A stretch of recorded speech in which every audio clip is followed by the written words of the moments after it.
Hi guys, I'm Maureen with Arkansas Amdrim Show. Thank you so much for watching. Today I am on set of KARK 4 and I'm super excited because today I am with Chief Meteorologist Keith Monahan from KARK. Privyet. Yes, Privyet to Marina and Marina's mom. Welcome to KARK. I hope you feel comfortable here. We're here to answer your questions today. Yeah, this is awesome. You guys, a real new set and you are part of the Weather Authority. And we want to ask you, how did you get started? This is such an amazing, very specific field and you almost like you are responsible for safety of people. Yeah, well, I could go way back before most of your probably followers were even born. There was a tropical storm that hit the East Coast in 1972. Okay. And it flooded my grandmother's house. There was a flood, a big flood on the river, and I just got very interested in the weather from that point on. And in fact, I used to go to the river on the bridge. I used to measure the river every day to see how deep it was and how high it was. Why is that important? Well, because if the river gets too high, then of course it floods people's houses. So I was such a weather geek that I would take, I had a thermometer at home, I wrote it down in a book. I still have those books. I was 12 years old.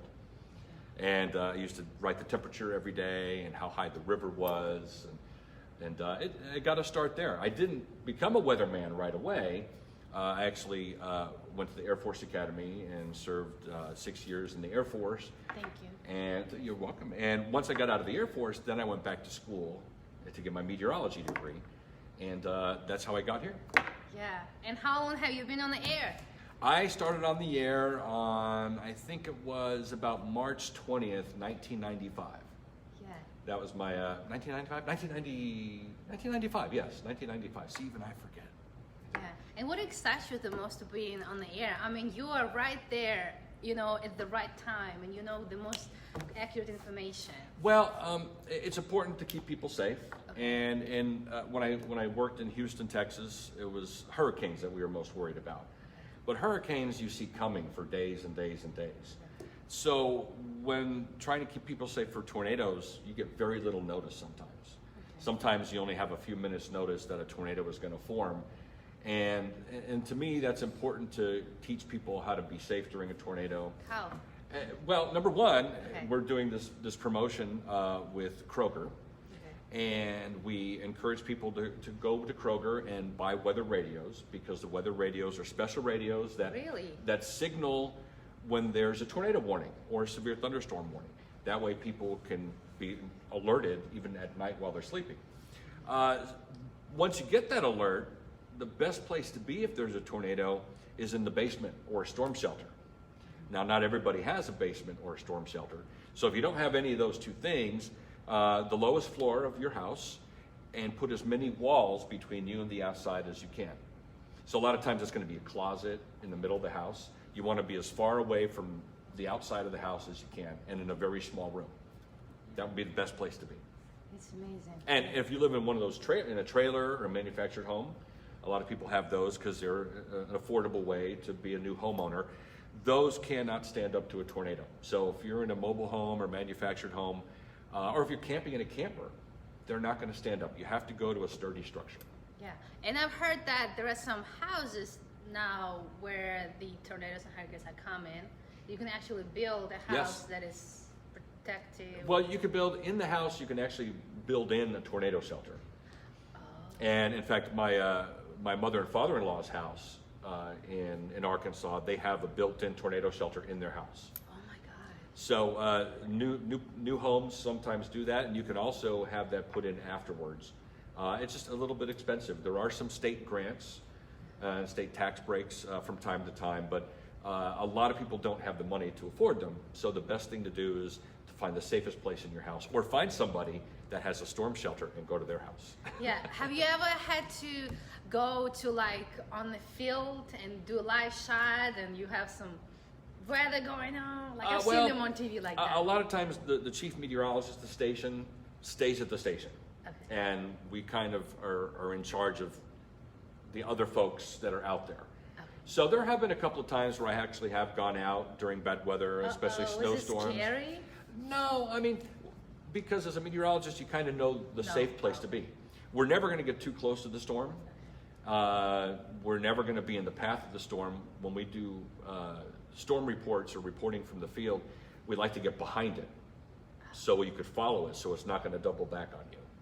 So that's what happens with a lot of folks that go out there storm chasing. The tornado chasers, they get behind the storm. That way they know the storm is moving away from them, yet they can still get good information by being behind the storm and close to it. Yeah. What would you say to young folks who just start out on the field? I would say you have to know your math. You have to know math for the weather? Your math, yes. There's a lot of formulas. The atmosphere is a fluid. It's like water, but thinner. And the atmosphere behaves in a way that you could put in a mathematical formula. We don't understand all the ways it works, but all of the weather models that you hear people talking about, they all run on mathematical formulas. And not that you're going to have to use those formulas every day, but you need to understand their relationship with the atmosphere and know how they work. So you have to do your calculus, probability and statistics. What? You got to do all that stuff. And I was not that good in math. I had to take math twice a couple times. Yeah, Calculus. But you had the passion. I had the passion. So if you have the passion, do it the right way. Go to school for it. Make the sacrifices, and you'll be paid off. TV, people have this misconception that you get paid a lot of money when you start. And there's people who will tell you that's not true. Because when I started working on TV, on the air as a chief meteorologist in Cheyenne, Wyoming, I made about $10,000 a year in 1995.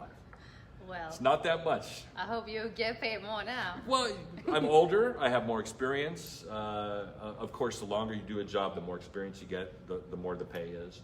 And I would encourage people to keep at their dreams. Yeah, and when are you live, like on KRK4? Where can they see? When can they see? Well, we have the news at 4, the news at 5, the news at 6, the news at 10. Yeah. That's Monday through Friday, and on the weekends there's the early evening news and the 10 o'clock news. So you come on each of them? You come on? Not the weekends. Okay. I get my weekends off. I'm old enough and enough seniority where I get the weekends off. But yeah, Monday through Friday, 4, 5, 6, and 10. Oh, okay, that's cool. Well, what are your plans? Well, well, right now I'm not old yet, but I think this is going to be the last place I work. I really like Arkansas. I like the challenge of the weather. I really like the people. I love going out to the weather radio programming events we do. We do weather programming events. I go to the county fairs, visit with people there. I do some fun things, and this is a place to retire.